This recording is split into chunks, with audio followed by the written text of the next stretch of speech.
নমস্কার বন্ধুরা, আপনারা দেখছেন গ্রামীণ বাংলা নিউজ, সঙ্গে আমি রায়হান সাব্বির। তৃণমূলের সঙ্গে আপোষ করতে পারবেন না, সাফ জানালেন অধীর রঞ্জন চৌধুরী। এদিন তিনি বলেন, লোকসভা নির্বাচন প্রক্রিয়া শুরুর পর আমি দলকে স্পষ্ট করে বলে দিয়েছিলাম, আমাকে সামনে রেখে তৃণমূলের সঙ্গে জোটের আলোচনা করলে সেটা সফল হবে না। 2009 সালে মমতা ব্যানার্জিকে ক্ষমতায় বসাতে আমরাও ভূমিকা পালন করেছিলাম, কিন্তু সব কিছু পাল্টে গেল উনি ক্ষমতায় আসার পর।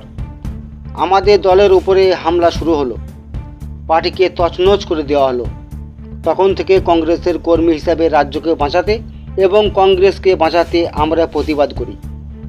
এই তৃণমূল সরকার আমাকেও খুনি সাজিয়ে আসামি করেছে, কাজেই আমাকে সামনে রেখে জোট আলোচনা সফল হবে না। আমি এ রাজ্যের আক্রান্ত কংগ্রেস কর্মীদের পাশেই থাকব। তিনি আর কি বলেছেন, চলুন বন্ধুরা শুনে নেওয়া যাক। আমাকে বাধ্য হচ্ছে ব্যাপারটা একটু খুলে দেওয়ার উপায় নাই আমার। চারি থেকে সাংবাদিক বলুন, কর্মীরা বলুন, সবাই জিজ্ঞেস করছে। ব্যাপার হচ্ছে কতগুলো আইনি একটু ব্যাপারটা বলি। যখন মল্লিকার্জুন খাড়গে সাহেব ভারতবর্ষের কংগ্রেস পার্টি সভাপতি নির্বাচিত হলেন, কংগ্রেসের যে সংবিধান, সেই সংবিধান অনুযায়ী সেদিন থেকে সবকিছু অস্থায়ী হয়ে যায়। কমিটি অস্থায়ী হয়ে যায়,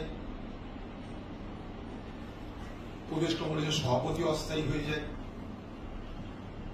খাড়গে সাহেব যে কমিটিটা তৈরি করলো, সেই কমিটি ততদিনে কাজ চালাবে যতদিন পর্যন্ত সবকিছু ঠিকঠাক না।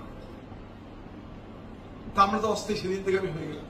যদি আমি সিডব্লিউসি মেম্বার ছিলাম, এখন তো থাকবো না, কারণ এর আগে আমি সিডব্লিউসি মেম্বার ছিলাম, কংগ্রেস দলের লোকসভার নেতা হিসেবে আমার স্থান ছিল 5 নম্বর। এখন তো সেটা থাকবো না। যাও, তো সেদিন থেকে এটা অস্থায়ী, এটা গেল 1 নম্বর। 2 নম্বর, আপনারা জানেন যে নির্বাচন চলার সময় বা তার আগে পশ্চিমবঙ্গের জোট সংক্রান্ত বিষয়ে কংগ্রেস টিএমসি আলোচনা কি হবে না হবে, সেদিন আমি খুব স্পষ্ট করে বলে দিয়েছিলাম আমার পার্টিকে যে আমাকে সামনে রেখে আপনারা জোটের আলোচনা করলে সম্ভবত সেই জোট সফল হবে। কারণ পশ্চিমবঙ্গে একদিন হয়তো মমতা ব্যানার্জিকে ক্ষমতায় আনার জন্য কংগ্রেসের পার্টি হিসাবে কংগ্রেসের পক্ষ থেকে আমরাও মেহনত করেছিলাম। 2009 সালের কথাই বলছি, মুর্শিদাবাদে প্রণববাবু দাঁড়িয়েছিল, তার প্রচারে মমতা ব্যানার্জি গেছিলেন, আমি একই স্টেজে ছিলাম। আবার আমাকে সৌগতবাবু ডেকেছিল প্রচারের জন্য, সেদিন আমি দমদম এলাকায় গেছিলাম। সবকিছু পাল্টে গেল 2011 সালে মমতা ব্যানার্জি ক্ষমতায় আসার পর।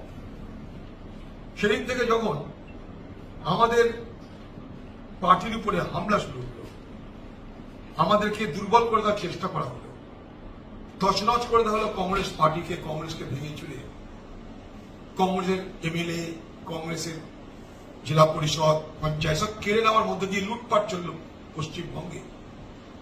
তখন যেহেতু আমি কংগ্রেসের একজন কর্মী, দেখুন আমার রাজনীতি মূলত জেলা কেন্দ্রিক, তারপরে হতো রাজ্য কেন্দ্রিক। ঘটনাচক্রে পশ্চিম ভারতবর্ষের লোকসভায় আমাকে কংগ্রেস পার্টির সোনিয়া গান্ধী, রাহুল গান্ধী মনে করেছিল, তার দায়িত্ব দিয়েছিল। কিন্তু মূলত আমরা জেলা কেন্দ্রিক অথবা রাজ্য কেন্দ্রিক। তো যখন একের পর এক আক্রমণ হতে আরম্ভ করলো আমাদের উপরে, তখন জেলা বাঁচাতে, পার্টি বাঁচাতে, কখনো রাজ্যকে বাঁচাতে,